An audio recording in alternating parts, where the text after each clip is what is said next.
तो कल हम लोग वहाँ तक डिस्कस कर रहे थे एडिशन के ऊपर जो प्रॉपर्टीज़ थे इंटीजर्स नंबर सिस्टम में, तो वो हमने डिस्कस करा था। अभी हम लोग जो डिस्कस करेंगे वो सब्ट्रैक्शन ऑफ इंटीजर्स के ऊपर करेंगे। तो सबसे पहला क्लोजर प्रॉपर्टी जो मैंने कहा था कि अगर एडिशन में डिफाइंड है इंटीजर्स नंबर सिस्टम में, एडिशन ऑपरेशन में इंटीजर्स नंबर सिस्टम क्लोज्ड है, हम ऐसे समझते हैं, ऐसे लैंग्वेज में कहते हैं या समझने की कोशिश करते हैं। तो सब्ट्रैक्शन के तहत हम ये कह सकते हैं कि अगर दो इंटीजर्स के बीच सब्ट्रैक्शन करते हैं, आई मीन 2 और -5, है ना, सो लाइक दैट। मैंने जो तरीका बता रखा था, जो रूल्स मैंने डिस्कस करा था सिंप्लीफिकेशन के, जब ऐसे एक कतार में एक लाइन में इंटीजर्स होंगे ना, प्रैक्टिकली कैसे सॉल्व करा जाता है वो मैंने बताया हुआ था। तो एक कतार में जब होते हैं ना नंबर्स, आई मीन 2 होता है, -5 होता है, +3, ऐसे करके पॉजिटिव और नेगेटिव इंटीजर्स कतार में होते हैं, तो उनको सिंप्लीफाई करना होता है। वो जो तरीका मैंने बताया हुआ था वो देख लेना। और जहाँ पे दोनों साइन एक के बाद एक तुरंत आ जाते हैं, तो वहाँ पे एक अलग प्रकार का रूल यूज़ करते हैं। तो वो जो प्लस माइनस माइनस वो वाला सिस्टम, वो जो पिछले वीडियो में डिस्कस करा था, उसको देख लेना। सो उसके मुताबिक इट बिकम्स -3, वो बता रहा है। और ये भी एक इंटीजर है, कहने का मतलब है। अब यहाँ पे -4 -6 कर रहा है ना, तो ये भी एक इंटीजर ही है। तो ऑब्वियसली सब्ट्रैक्शन में भी क्लोजर है ना, बट इंटीजर इज नॉट वो ये कंप्लीट है ना। a-b is always an integer, वो कह रहा है। सो सब्ट्रैक्शन में इंटीजर नंबर सिस्टम क्लोज्ड है, जैसे एडिशन में भी क्लोज्ड है और सब्ट्रैक्शन में भी क्लोज्ड है। अब जो दूसरा प्रॉपर्टी हमने एडिशन में देखा था कम्यूटेटिव, अब उसमें जाते हैं। कम्यूटेटिव में वो कहता है कि दो नंबर्स, दो इंटीजर्स इन्वॉल्व रहते हैं, उनके ओरिएंटेशन चेंज कर देना, है ना। आई मीन ऐसे करते हैं 3 -5 और 5 -3, है ना। तो आप ऐसे कर लो, 3 -5 आंसर तो -2 होएगा, है ना। जब आप 5 -3 कर लोगे तो 2 हो जाएगा, तो दोनों इक्वल तो है नहीं। मैंने बोला था सीक्वेंस चेंज कर देना तो भी आंसर सेम रहना चाहिए। जैसे 5 + 3 और 3 + 5 सेम ही रहते हैं, बट 3 -5 और 5 -3 सेम नहीं है। तो कम्यूटेटिव डिफाइन नहीं है। Is it clear? ये ऐसे एग्जाम्पल्स में डिस्कस करा हुआ है ना। उसके बाद आ जाते हैं एसोसिएटिव। वो क्लियरली लिखा हुआ है इट इज़ नॉट एसोसिएटिव। अगर तीन चीज़ों को लेकर माइनस करते हो, सबसे पहले दो A, B, C 3 इंटीजर्स हैं, जैसे यहाँ पे 3 -4 -5, आप याद करो एडिशन को। तो बेटा ये चीज़ें ना, आप अगर पिछले वीडियो को ठीक से समझे होगे तो ये चीज़ें भी समझने में मुश्किल नहीं आएगी। अगर आप पिछले वीडियो को ठीक से देखा नहीं होगा फिर तो ये प्रॉब्लम होएगी, है ना। तो अक्सर यही होता है, मैंने देखा हुआ है बच्चों को कि मैंने क्लास दिया और वो पिछले वीडियो को बारीकी से देखे नहीं है। भाई 1 घंटा तो चाहिए ना देखने के लिए, वो होता कहाँ है तुम लोगों के पास। ठीक है, मैं ज़्यादा बोलता नहीं हूँ। द थिंग इज दैट आप पिछले वीडियोस को बारीकी से देखा करो। एक बार नहीं, एक बार देखने से नहीं होता है, मैं बार बार कहता हूँ, उसे 3 बार 4 बार 5 बार देखा करो। हाँ? तो 3, अब यहाँ पे A, B, C है, वहाँ पे एडिशन में भी ऐसे ही थे। तो यहाँ पे माइनस का ऑपरेशन चालू होता है, तो 3 -4 और -5, तो उसमें पहले दो इंटीजर्स को सिंप्लीफाई करके आंसर लिख लो और उसके आंसर से फिर -5 के साथ सब्ट्रैक्शन करो। फिर उसके बाद क्या होता है, ये एक तरीका हो गया, उसका आंसर आ गया 12। अब दूसरा तरीका क्या होता है, पहले वाले इंटीजर को A जो है उसको अकेले रख लो, साइन वैसे रहा माइनस का, और ब्रैकेट में जो बाकी दो इंटीजर्स हैं उनको सिंप्लीफाई करके उनके आंसर के साथ 3 का सिंप्लीफिकेशन करो, आंसर आता है 2। तो एसोसिएटिव नहीं है, बट एडिशन में ऐसा संभव था, ठीक है ना। बाकी right a pair of integers उस डिफरेंस गिव्स 0, है ना, ऐसे दिया हुआ है। और नेगेटिव इंटीजर, एन इंटीजर, ये चीज़ें आप देख लो, ये खुद ही समझ लो ये चीज़, an integer greater than both the integers, है ना, जिनका डिफरेंस दोनों से बड़ा होता है। ये बड़ा अजीब चीज़ है। देखो 5 माइनस, अब -3 ऐसे डाल दो, आ गया प्लस हो जाता है, जहाँ पे 2 माइनस लगा लो। ये ट्रिक है इस तरह के क्वेश्चंस के लिए ना, ऐसे दो इंटीजर्स का डिफरेंस निकालो जो दोनों इंटीजर से बड़ा हो। तो उस केस में दोनों, एक को पॉजिटिव रखो और दूसरे को नेगेटिव रखो, उसे माइनस कर दो। ये बेस्ट तरीका है। तो N integer greater then only one of the integers, इसमें आप देख लो, कोई भी कर लो, दोनों नेगेटिव इंटीजर्स ले लो और माइनस कर लो। ये कुछ ट्रिक्स हैं जो कम्पिटिटिव एग्जाम्स में आते हैं, शॉर्ट क्वेश्चंस वगैरह में आते हैं। सो यू नीड टू, ये छोटे छोटे क्वेश्चंस, इसमें समझने वाली बात होती है, समझदारी आती है। तो मैंने कुछ कहा यहाँ पे, ट्रिक्स बताया, बट ये डिफरेंस के लिए है, एडिशन के लिए तो कोई दिक्कत नहीं है। अब वो कह रहा है कि the sum of two integers is -11, example 4 में, if one of them is 9 find the other.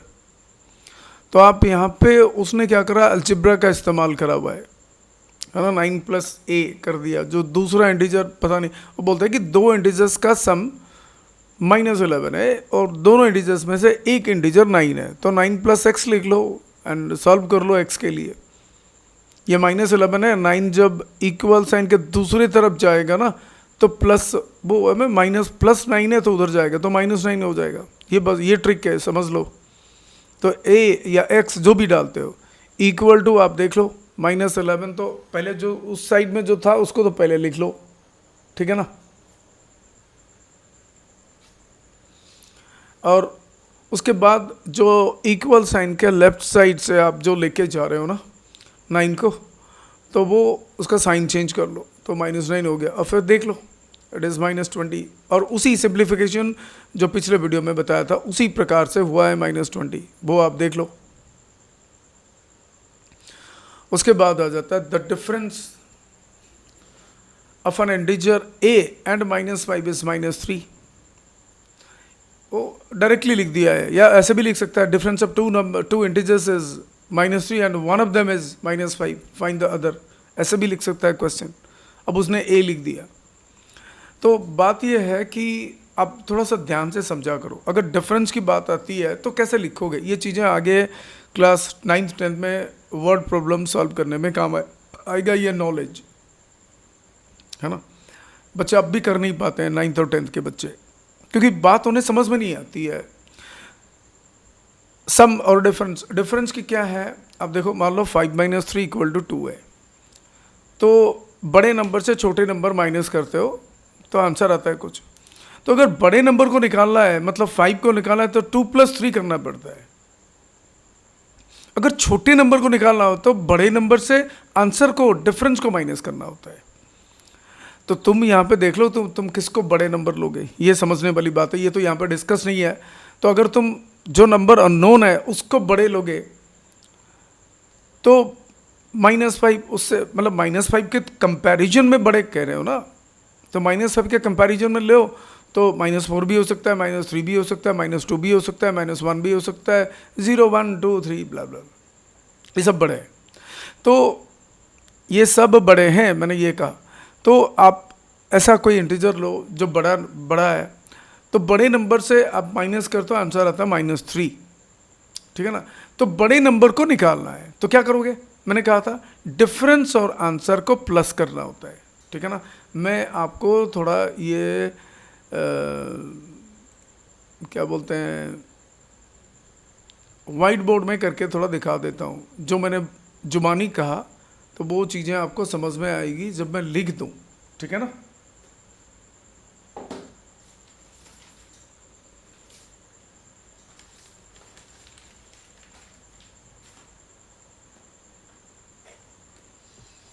क्योंकि जब मैं लिख दूंगा तो वो चीज़ें आपको बड़ी आसानी से समझ में आ जाती है, otherwise it becomes very difficult. देखो, आपको मैंने मान लो लिखा 5 - 3 = 2, ये डिफरेंस है, 5 और 3 का डिफरेंस है। तो ये बड़ा नंबर है, ये छोटा नंबर है। अब अगर आपको बड़ा नंबर निकालनी है, यहाँ पे अगर मैं डैश लिखता, डैश -3 इक्वल टू 2, तो आप इन दोनों को प्लस करते हैं ना, तभी 5 आता। तो यहाँ पे आप 2 + 3 = 5 करते। तो बड़े नंबर को निकालने के लिए ना, ये जो बड़ा नंबर है, ये बड़े नंबर को निकालने के लिए हमें ये डिफरेंस होता है और ये छोटा नंबर होता है, दोनों को प्लस करना पड़ता है। अगर छोटा नंबर निकाल लिया है, अगर मैं ऐसे लिख दूं 5 माइनस डैश इक्वल टू 2, अब क्या करते, 5 - 2 करते हैं ना, मतलब बड़ा नंबर और माइनस डिफरेंस, जो आंसर आएगा उसको आप यहाँ पे लिखते। ये बात याद रखो डिफरेंस के चक्कर में, ये नॉलेज आपको बहुत काम में आएगा बड़े क्लासेस में, है ना। डिफिकल्ट क्वेश्चंस होते हैं वो कर नहीं पाओगे आप, ये ध्यान दो, ठीक है। ये रिपीट नहीं कर रहा हूँ, ये चीज़ें मैंने लिखा और वीडियो है, आप स्लाइडर थोड़ा पीछे कर लेना और देख लेना, रिपीट कर लेना इसको, ठीक है। तो खैर इसने क्या करा, देखते हैं इसने दोनों ऑप्शन में से कौन सा लिया हुआ है। ऐसा लिखा नहीं है, करके दे दिया, ठीक है ना। वो तो टीचर के साथ बच्चा बारीकी से मेथड समझता है ना। तो a - -5 इक्वल टू -3, तो ऑब्वियसली ये बड़ा नंबर है ना। तो a + 5 इक्वल्स टू -3, ये इक्वेशन के मुताबिक सॉल्व करा, मैं अरिथमेटिक मेथड में सॉल्व करने की कहा। x - -5, तो ये सिंपल है, +5 को इधर लोगे तो ये -5 हो जाएगा, इट बिकम्स -8। अगर इक्वेशंस के बारे में आपको पता है, इट इज़ वेरी गुड, ठीक है। अब ये एक्सरसाइज के जो क्वेश्चंस हैं, ये 15 + -8, ये 15 - 8 है। अब देख लो, पुराने वीडियोस का मदद लो, निकाल दो, फाइंड द सम। देखो बेटा, ये इवैल्यूएटी मेन क्वेश्चन है, इसको भी आप इवैल्यूएटी के, अब ये कह रहा है कि फाइंड द सम, तो यहाँ पे कोई साइन नहीं है, तो इन दोनों में प्लस लगाना पड़ता है और यहाँ पे एक ब्रैकेट डाल दो, दैट्स इट। अब देख लो, सॉल्विंग कर लो, जब दोनों साइन एक साथ तुरंत एक के बाद एक आते हैं, तो हमें ब्रैकेट में दूसरे जो नेगेटिव इंटीजर है उसको हम ब्रैकेट में रखते हैं, है ना। चाहे ब्रैकेट के बाहर प्लस हो या माइनस हो, जब दोनों साइन एक साथ आ जाते हैं, तुरंत एक के बाद एक आ जाता है, उस केस में हम जो नेगेटिव इंटीजर है उसको ब्रैकेट में रखते हैं। जैसे यहाँ पे प्लस के बाद -8 है, तो वो सीधा नहीं लिखा +-8, क्योंकि प्लस माइनस माइनस होता है अल्टीमेटली। तो 15 - 8, यही मैंने कहा था। ये ज़रा देख लो, फाइंड द एडिटिव इन्वर्स, याद करो एडिटिव इन्वर्स क्या होता है, क्योंकि एडिटिव इन्वर्स होता है इस नंबर के साथ आप इसके इन्वर्स को प्लस करते हो तो आंसर आता है एडिटिव आइडेंटिटी, मतलब 0। याद दिला देता हूँ, है ना। पिछले वीडियोस को रेफर करना, ये क्वेश्चंस कर लेना। सब्ट्रैक्ट, इसमें फ्रॉम, देखो ये लिखी, ध्यान दो, सब्ट्रैक्ट 28 फ्रॉम -42, तो फ्रॉम के बाद जो नंबर है वो पहले लिखना होता है, उसके बाद माइनस साइन देना होता है, उसके बाद 28 देना होता है। अगर माइनस के बाद एक नेगेटिव नंबर आता है, जैसे ये वाला क्वेश्चन है, फ्रॉम के बाद जो नंबर है उसको पहले लिखना है, उसके बाद माइनस साइन देना है, उसके बाद -36 लिखना है, बट -36 लिखने से पहले उसको ब्रैकेट में डाल दो, क्योंकि दो साइन तुरंत एक के बाद एक आते हैं, -36 ऐसे हो जाता है। इसलिए नेगेटिव नंबर को हम हमेशा मतलब ब्रैकेट में रखते हैं, ठीक है ना। बाकी आप वही रूल है, आप रूल देख लो, उसको कर लो। Let me see how much you have understood, है ना। इन चीज़ों को बार बार से रिपीट करो, कोई फ़ायदा नहीं है। वो तो वीडियो है ना, हाँ ठीक है, आप फिजिकली क्लास ले रहे हो, इसका रिकॉर्ड नहीं हो रहा है तो आप भूल गए, तो उसको बार बार रिपीट करना पड़ता है। जब मैंने वीडियो में बारीकी से समझाया हुआ है, पिछले वीडियो में, इसमें भी थोड़ा हिंट दिया हुआ है, तो कोई ज़रूरत नहीं है इसको रिपीट करके खाली बढ़ाना है वीडियो को, है ना। टाइम बढ़ाना है वीडियो का, वो बेकार है सब। तो आप पिछले वीडियो को रेफर कर लो, है ना। तो ऐसा नहीं कि आप भूल गए तो कोई दिक्कत नहीं है, वीडियो है, देख लो, सुन लो, समझ लो, है ना।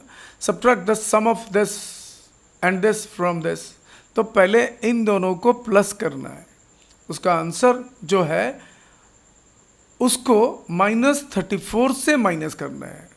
क्या करोगे, पहले -34 लिखोगे, फिर माइनस साइन दोगे, उसके बाद इन दोनों का आंसर जो होगा वो भी माइनस में ही आएगा, ब्रैकेट में उसको लिख के फिर सिंप्लीफाई करके आंसर लिखोगे। थोड़ा ध्यान से सुन लेना इसको, है ना। Subtract -134 from the sum of this, पहले इन दोनों का आप सम निकाल दो, इसका आंसर माइनस में आएगा, नेगेटिव इंटीजर होगा। और subtract this from this, from के बाद ये आता है ना इसका आंसर, तो इसका आंसर जो होगा वो पहले लिखना, फिर माइनस साइन देना, फिर ब्रैकेट के अंदर -134 लिख के सिंप्लीफाई करके आंसर बता देना। ये आप खुद देख लो, एसोसिएटिव प्रॉपर्टीज डिस्कस्ड है, ये सब चीज़ आप कर लो सिंप्लीफाई, ये बड़े आसान है, आप ये कर लो। Find 36 minus of -64 and -64 -36 are they equal, देख लो ये ए के वैल्यू, बी के वैल्यू, सी के वैल्यू दे रखा है, वेरीफाई दैट, इनमें डाल के देख लो। मैंने बोला था ना इस तरह के क्वेश्चंस आएंगे, अब पिछले वीडियो में सुनना, प्रॉपर्टीज़ को वेरीफाई करने के लिए आएंगे, है ना। ये चीज़ है, ये देखो, ये प्रूव करना है आपको, दिखाना है कि दोनों इक्वल नहीं है, ए माइनस बी, बी माइनस ए, है ना। सब्ट्रैक्शन जो है, इंटीजर्स जो है सब्ट्रैक्शन में कम्यूटेटिव नहीं है, ये हमने एग्जाम्पल्स जब प्रॉपर्टीज डिस्कस करा उसकी क्लास में तब हमने देखा था, ठीक है ना। तो ए की जगह पे -9 लिखो, माइनस बी, तो माइनस बी के लिए आप ब्रैकेट में -6 लिख लो, सॉल्व कर लो क्या आता है, और फिर बी के जगह पे यहाँ पे ऐसे लिख लो LHS, फिर LHS के नीचे ये जो नॉट इक्वल टू साइन है, इसे बोलते हैं नॉट इक्वल टू साइन, तो नॉट इक्वल टू साइन के लेफ्ट साइड में जो लिखा है उसको a माइनस बी लिखो, फिर उनके वैल्यूज़ लिखो, आंसर लिखो, फिर एक बीच में लाइन खींच लो, फिर RHS लिखो ऊपर, वहाँ पे नीचे लिखो b माइनस है, फिर b के वैल्यू a की वैल्यू डाल के फिर अकॉर्डिंगली उसका आंसर लिखो। देखो कि दोनों आंसर बराबर नहीं होंगे, यही प्रूव करना है। The sum of two integers is -16, if one of them is 53 find the other. ये जो एग्जाम्पल्स हमने डिस्कस करा, ये अभी the sum of two integers is -11, example 4, इसकी मदद लो, ठीक है ना। सम और डिफरेंस के जितने क्वेश्चंस हैं उसको मदद लो, ये दोनों क्या ऐसे ही है। और फिर डिफरेंस का भी एक क्वेश्चन आ गया, the difference of an integer, है ना। तो आप देख लो, write a pair of integers sum gives, ये भी देख लो आप, हिंट दे रखी है, देखो थोड़े मदद लो। और ये ट्रू फॉल्स भी आप देख लो, है ना। तो इसके बाद वाली जो है, I mean multiplication of integers, ज़रा देख लेते हैं। To find the product of two integers with unlike signs we find, ये जो डिस्कस करा हुआ है ना वो मैंने ऑलरेडी कह रखा है, ये जो माइनस प्लस माइनस, तो यहाँ पे मल्टीप्लिकेशन में सारा सीधा वही होता है। तो 6 का साइन प्लस है, 5 का साइन माइनस है, पहले साइन का मल्टीप्लिकेशन करो, प्लस माइनस माइनस है, इक्वल टू देने के प्लस माइनस माइनस है, फिर 6 × 5 without considering the sign, without considering the sign मैंने कहा, क्योंकि साइन का तो मल्टीप्लिकेशन पहले कर लिया, इक्वल टू के बाद आपने साइन लिख लिया पहले, क्योंकि यहाँ पे क्या है, 6 का साइन प्लस है, 5 का साइन माइनस है, तो प्लस इंटू माइनस माइनस हो गया, और 6 × 5 30 हो गया, ठीक है। तो -30 आंसर है। तो ऐसे करके इन चीज़ों को आप देख लो, ये करा हुआ है। सो रादर देन अंडरस्टैंडिंग, ये जो लाइन लिखा है इससे अच्छा है कि मेरी एक्सप्लेनेशन बार बार सुनो और याद रखो, ठीक है ना। ये आप कर लेना, it's not a big deal of thing. अब properties of multiplication of integers में क्लोजर प्रॉपर्टी, मैंने बोला था ना कि हम लोग सारे मैथमेटिकल ऑपरेशन, जो 4 ऑपरेशन है उनमें ये प्रॉपर्टीज़ को वेरीफाई करेंगे, देखेंगे। तो जाहिर सी बात है कि 2 इंटीजर को मल्टीप्लाई करते हो तो जो आंसर आता है वो भी एक इंटीजर है, तो मल्टीप्लिकेशन में भी इंटीजर नंबर सिस्टम क्लोज्ड है। कम्यूटेटिव में भी सही है, 2 × 3 और इक्वल टू 3 × 2, ईजी चीज़ें समझ लो, बाकी उसको अप्लाई कर लो, एक पॉजिटिव एक नेगेटिव, दोनों नेगेटिव, है ना। ध्यान रहे कि ये मैंने कहा कि यहाँ पे वो माइनस प्लस वाला रूल लागू होता है इनटू में, क्योंकि माइनस प्लस जो है हम तो बोलते बोलते बोल देते हैं, परंतु उसके अंदर यही होता है कि माइनस इंटू प्लस या माइनस इंटू माइनस या प्लस इंटू माइनस, हम बोलने के लिए बोल देते हैं प्लस माइनस माइनस, ऐसे बोल देते हैं। तो वो रूल ये सारे में यूज़ होता है। मैंने अभी बताया था ना आपको, अभी थोड़ी देर पहले यहाँ पे बताया था, ये समझाया था, सेम है बेटा। तो उसके बाद एसोसिएटिव में भी लागू है ना, 2 × 3 × 6, पहले 2 × 3 मल्टीप्लाई कर लो, और 6 है, 6 × 6 36 है। अब 2 को अकेले रख लो, है ना, 3 × 6 है ना, 3 into 6 कितना है, 18, 18 2 जा 36, दोनों सेम है। एसोसिएटिव प्रॉपर्टी भी क्लियर है।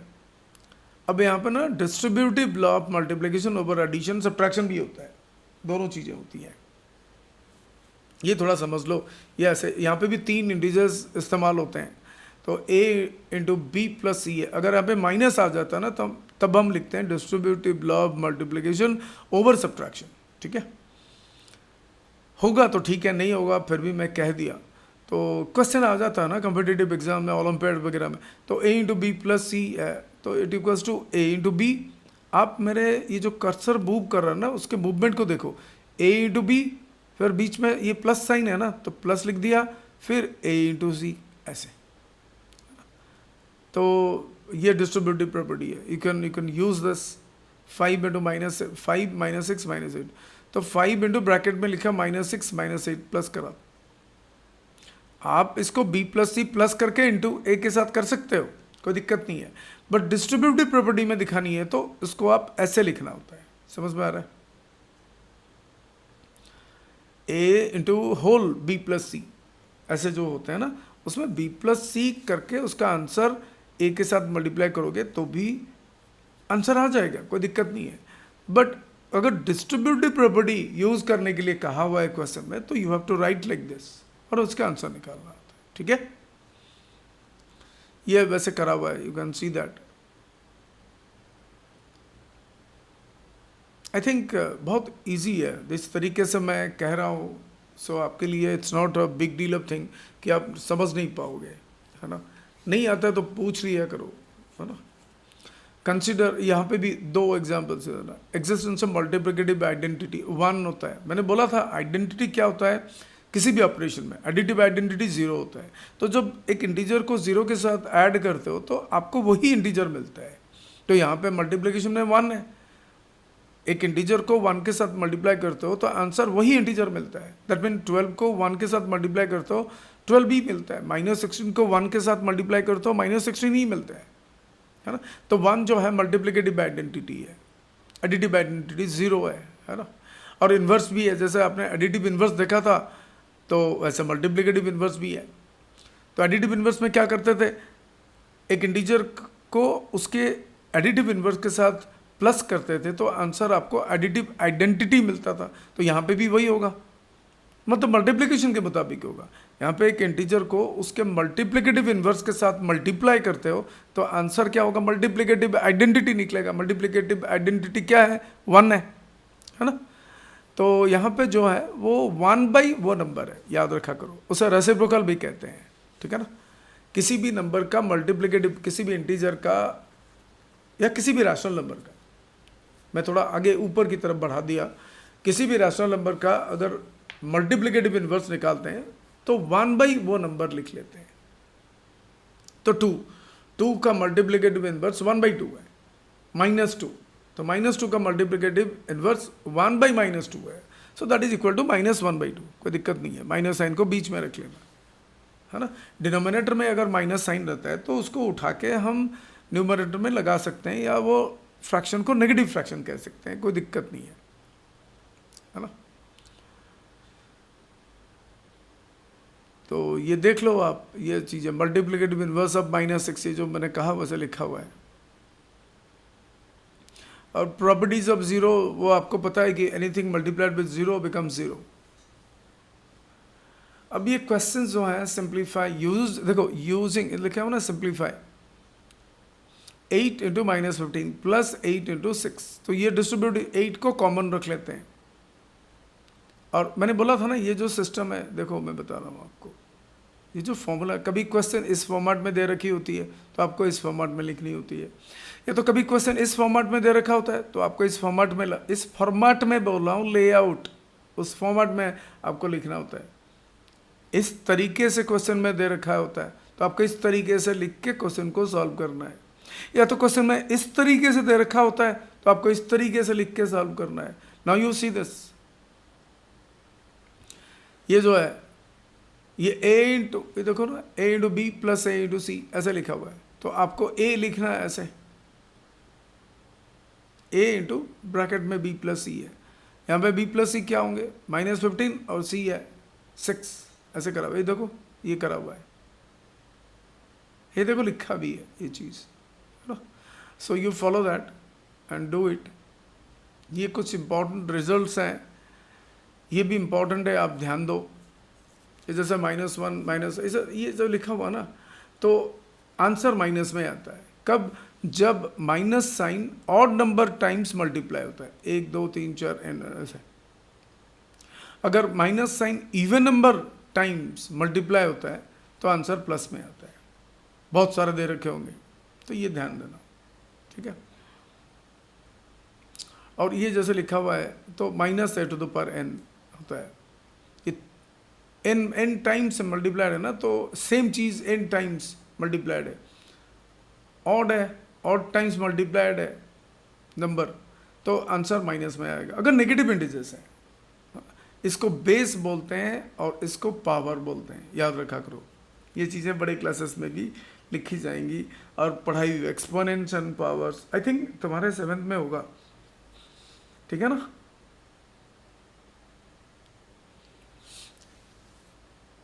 और ये ऐसी है, अगर इवन है तो ये प्लस हो जाता है a⁴n है, और -1 वही है, इसी की यूज़ है। -1 को अगर ऑड टाइम मल्टीप्लाई करा जाता है तो -1 आंसर आएगा, अगर -1 को बहुत बार, है ना।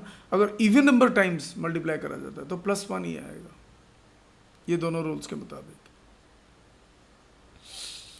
ये जो क्वेश्चंस हैं आप एक बार करके मुझे दिखाओ, ठीक है ना। आई थिंक इसमें कुछ है नहीं, इवेलुएट, खाली इनके सॉल्व करके निकाल लिया है, सिंपल चीज़ है। पहले माइनस इंटू माइनस प्लस, फिर प्लस इंटू माइनस। देखो 1 2 3 4 4 बार माइनस प्लस हुआ है ना, माइनस मतलब 4 बार माइनस इंटू हुआ है ना, तो इवन नंबर टाइम हुआ ना, 4 जो है इवन नंबर है ना, 4 बार 4 टाइम्स, 4 जो है इवन टाइम्स तक मल्टीप्लाई हुआ ना माइनस साइन, तो आंसर प्लस में आएगा, सिंपल। मैंने बोला था सबसे पहले मल्टीप्लिकेशन में इंटीजर्स में साइन को प्लस कर लेना, क्योंकि सबसे पहले बच्चा गलती कर लेता है साइन के बारे में, साइन के बारे में सोचता नहीं है, आदत नहीं पता, तो पहले से आदत डाल दो, तो साइन का तो मैटर खत्म है, प्लस है आंसर। अब आप सीधे नंबर को मल्टीप्लाई कर दो, 1 × 2 2 है, 2 × 3 6 है, 6 × 4 24, 24 5 जा 5 20 सुनो 2 15 10 2 12 120 हो गया, दैट्स इट। तो ऐसे करके देखो यहाँ पे 100 टाइम्स है तो इवन नंबर है तो +1 आएगा। यहाँ पे ये जो बिट 5 है, बिट 6 में -1 301 टाइम्स है तो ऑड नंबर है तो -1 आएगा। ये तो सिंपल सी चीज़ है ना, you can get it.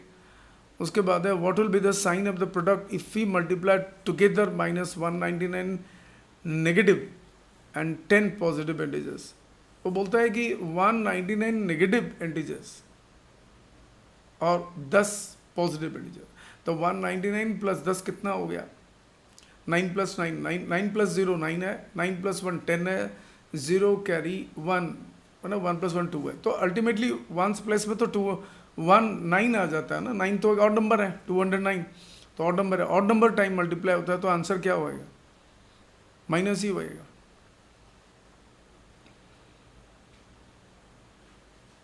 But वो कह रहा है कि 199 नेगेटिव एंड 10 पॉजिटिव इंटीजर्स, तो 10 पॉजिटिव इंटीजर तो प्लस ही रहेगा, है ना, और 199 चूंकि नेगेटिव है तो उसका आंसर माइनस में रहेगा, तो ultimately minus into plus minus ही रहेगा, दैट इज नेगेटिव। समझ में आया।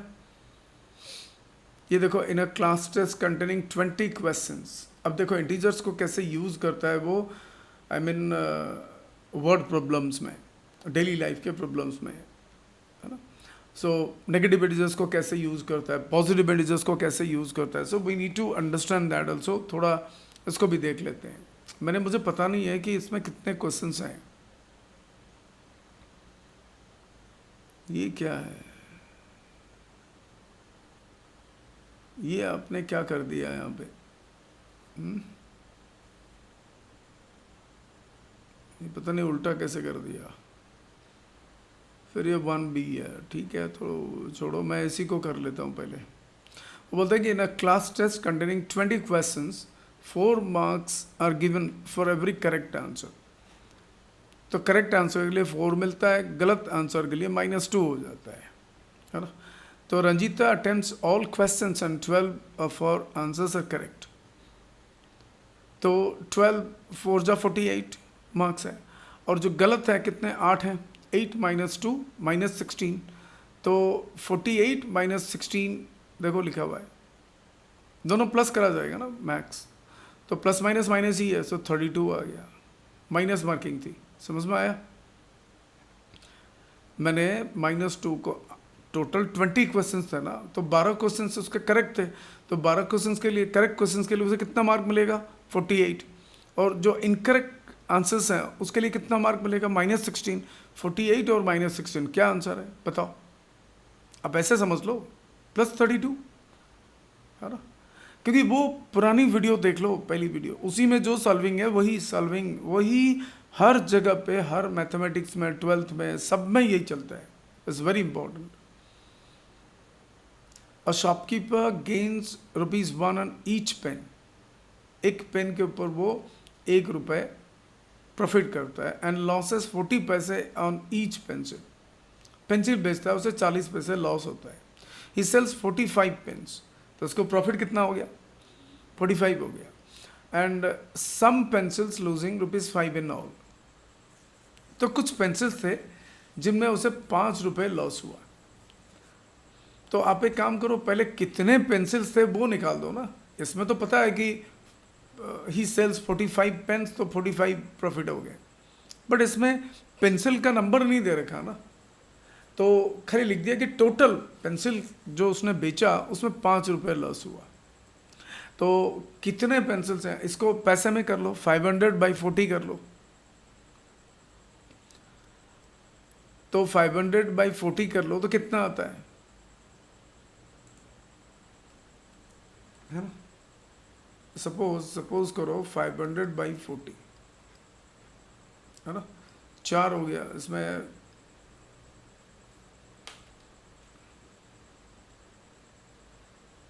4 2 जाए 12.5,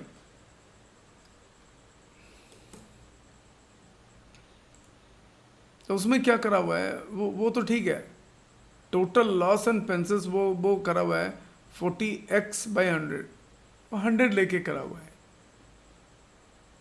आप मान लो पेंसिल जो भी है 5 रुपये उसे लॉस हुआ, तो 50 पैसे एक पेंसिल में, 40 पैसे एक पेंसिल में लूज करता है ना वो, तो मान लो x पेंसिल है, तो x × 40, आप देख लो अलजेब्रा का मदद ले लो, x × 40 इक्वल टू वो ₹5 जो है वो आप देख लो 5 रुपये है ना, तो 5 रुपये को अगर 40 करते तो पैसे में कर लो ना, 500 कर लो है ना, सो कितना आता है x = यहाँ पे मैं एक बार अलजेब्रा का मदद लेता हूँ, दोनों ये देख लो जैसे किताब में दे। अब मान लो x नंबर ऑफ पेंसिल्स हैं, तो 40 पैसे लूज करता है, तो 40x लॉस हो गया टोटल इसका, इक्वल टू ₹5, तो पैसे में कन्वर्ट कर लो क्योंकि ये पैसे में है ना। अब x = 500/40, मैंने क्या करा यहाँ पे ऐसे कर दिया, 12.5 कर दिया, उसका फ्रैक्शन निकाल दो, 0 0 कट गया ना। अब इतना यहाँ पे क्या बचा बताओ, 2 में करते हो तो 2 है और ये 25 है ना, तो ऐसी देखो।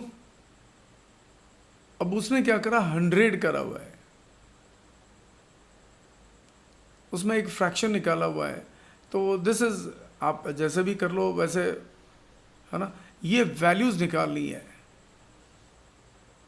लॉस एंड पेंसिल का जो वैल्यू है वो निकालना होता है, क्योंकि आप अगर लॉस करते हो तो वो परसेंटेज के हिसाब से लिखा हुआ है, लॉस परसेंट 40/100x ऐसे लिखा हुआ है। तो मैंने कहा कि आप ऐसे कर लो, तो मेरे कहने का मतलब है यहाँ पे देखो 40x आप उसको रुपीज़ में कन्वर्ट कर लिया, x नंबर ऑफ पेंसिल्स पता नहीं है, तो एक का 40 पैसे लॉस है, तो 40 पैसे को ना 40/100 कर लिया तो रुपीज़ बन जाता है /100, तो वो पैसे में कन्वर्ट हो जाता है। सो 2/5 रुपीज़, 1 रुपये में 100 पैसे है ना, तो उसको 40/100 कर लिया, और x तो लगा हुआ है नंबर ऑफ पेंसिल्स जो भी है, तो उसी को 2x/5 उसी को उसने उस पेंसिल के जगह पे डाल दिया। तो एक तो प्रॉफिट था 45 रुपीज़ का, और वो जो 2x/5 है उसको उसने माइनस दिया क्योंकि वो लॉस है। और उसने बोला कि सम पेंसिल्स लूजिंग ₹5 इन ऑल। तो ये पता नहीं है कि पूरा जो ट्रांजैक्शन हुआ, कुछ 45 पेंस बेचा, उसे कितना प्रॉफिट हुआ, 45 रुपीज़ का प्रॉफिट हुआ। और जितना पेंसिल बेचा कुल मिला के उसके बारे में कुछ पता नहीं है। कुल मिला के लास्ट को ट्रांजैक्शन में ऐसा हुआ कि उससे ओवरऑल जो कुछ पेंसिल बेचा और कुछ पेन बेचा, जो टोटल ट्रांजैक्शन हुआ उसमें उसे 5 रुपये लॉस हुआ, है ना। तो टोटल ट्रांजैक्शन में क्या है कि पेंसिल में कितना लॉस हुआ वो देखना होता है, और पेन में कितना प्रॉफिट हुआ वो देखना होता है। दोनों को प्लस माइनस करके देखना होता है। तो चूंकि लॉस हुआ उसने -5 लिखा हुआ है, ठीक है। ये जो लिखा हुआ है यहाँ पे -5 लिखा हुआ है। और ये समझ में आया, ये 2x5 ये 40 रुपीज़ में कन्वर्ट कर लिया। x तो नंबर ऑफ पेंसिल जो आपको पता नहीं है, बट 40 पैसे लॉस होता है, तो 40 पैसे को रुपीज़ में कन्वर्ट करने के लिए 40/100 कर लिया। ये सिंपल है। सो 2x/5 है ना।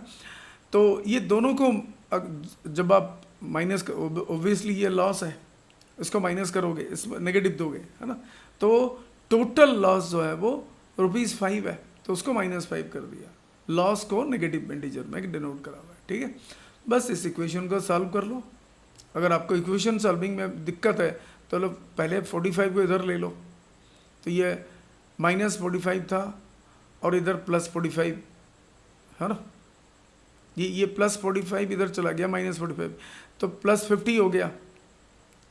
अब आंसर में माइनस लगेगा, इधर भी एक माइनस लगा हुआ है, 2x-5। ये मैं करके दिखा देता हूं आपको।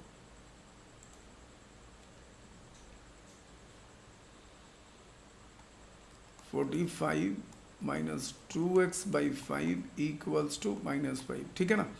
अब आप -2x/5 लिखो, इक्वल टू जो पहले लिखा था राइट साइड में ऑलरेडी लिखा है, जिसको चेंज नहीं कर रहे हो पोजीशन -5, उसको वहीं पहले लिख दो। उसके बाद लेफ्ट साइड से जो 45 लाना था उसको -45 लिख दिए। So that becomes -50। तो मेरे कहने का मतलब है -2x/5 इक्वल टू -50। ये माइनस माइनस कट गया, ये कट गया, ये माइनस माइनस, तो आपके पास बचा 2x/5 इक्वल टू 50, है ना। अब ये 5 को इसके साथ मल्टीप्लाई कर लो, ये इम्प्लाइज दैट साइन चलता है इक्वेशन में। 2x = 50 × 5, दैट बिकम्स कितना है, 250। सो 2x = 250, x = 250/2, ये आ गया 125, ठीक है ना। सो x निकल गया आपका, ये देखो आ गया। सो आई थिंक आप मेरे वाले मेथड पे जाओ, इट विल बी इजी, है ना। यू कैन अंडरस्टैंड दिस, ठीक है।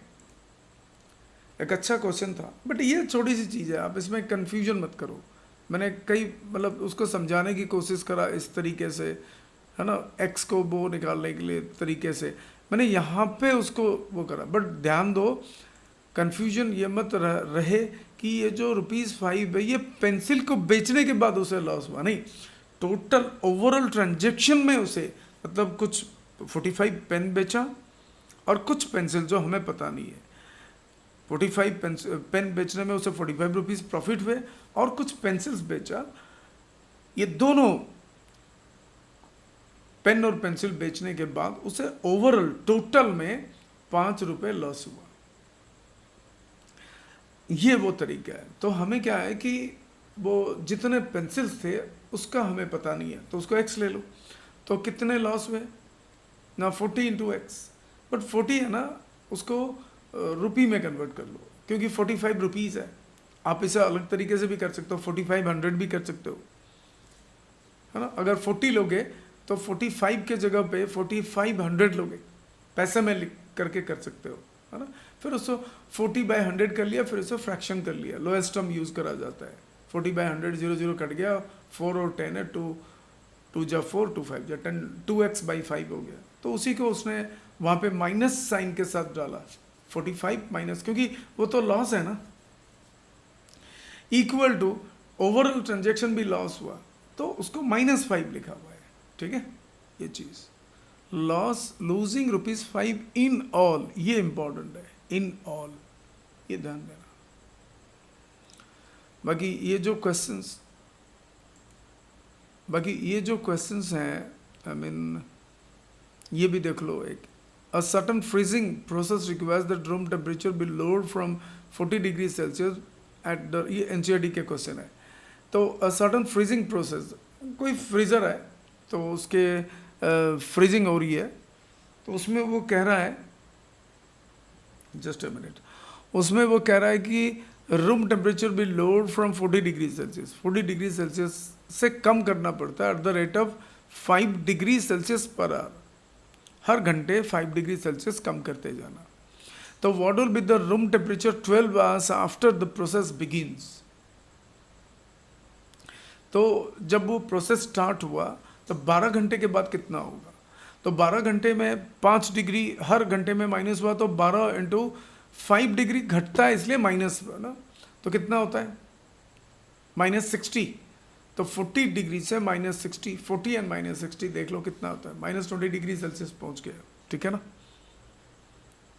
ये जो n लिखा हुआ है ना, वो n लिखा हुआ है n आवर्स, यहाँ पे 12 आवर्स है, ये वो फॉर्मूला था इसका, मैंने बोल दिया, वैसे ही सिंपली अरिथमेटिकली समझा दिया, ठीक है ना।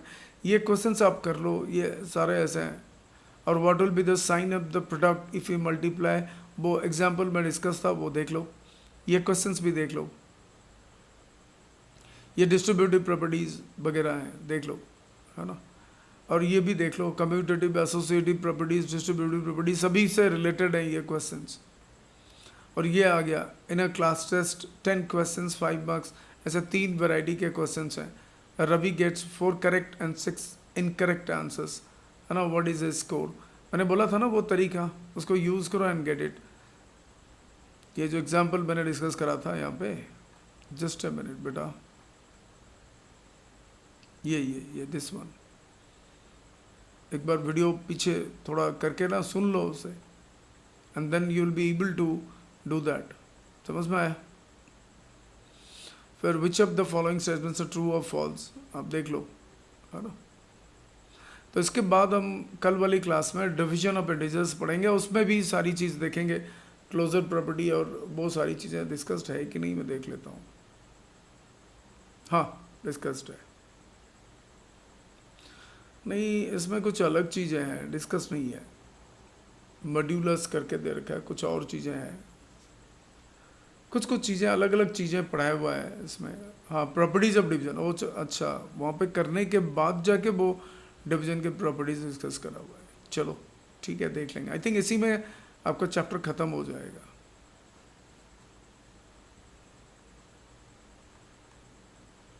ठीक है, यहाँ पे 11th क्लास की भी कुछ पढ़ाई है, तो आई लेट यू नो, देख लेंगे इसको, ठीक है ना। हम from tomorrow I will be recording a video on this division of integers, ठीक है। So I am ending the class here, thank you.